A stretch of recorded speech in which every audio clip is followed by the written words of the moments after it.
Quran is the fundamental document on which the whole religion is based on. Quran is at the very foundation of Islam. And if you want to find out what is the reality of Islam, Quran is a very good reference. Assalamu alaikum, peace be with you. My name is Aisha Fatima. I'm a senior at Islamic High School, the Center of Medical Sciences.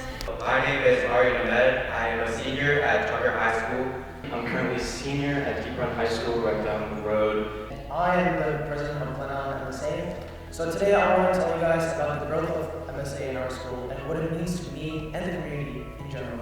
And what started as a 5-person club has grown to over 40 plus members who are not just Muslims, but people who want to both support and learn from us.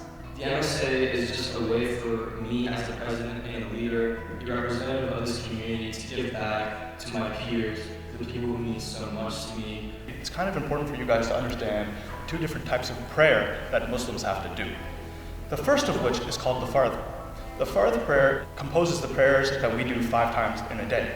And during the school day, that'll happen typically around 2 times. If you guys have ever seen people praying, you notice that they're standing shoulder to shoulder, toe to toe, and this grounds us and shows us that we are all one, no matter race, color, status, age. Prayer is not just a religious obligation, it goes beyond that. It's also a much needed spiritual cleansing, which is why we pray 5 times a day. Ramadan, which is the holy month for Muslims all over the world, where we fast from dawn to sunset as a way to grow closer to God and commemorate the revelation of the Holy Quran during Islam. And during that entire time, we don't eat, drink any water, we don't do any of that. In schools, for example, it's kind of difficult for students, but we get used to it. From the battlefields to the classrooms, from founding fathers to today's leaders, Muslims have shaped, defined, and enriched this nation.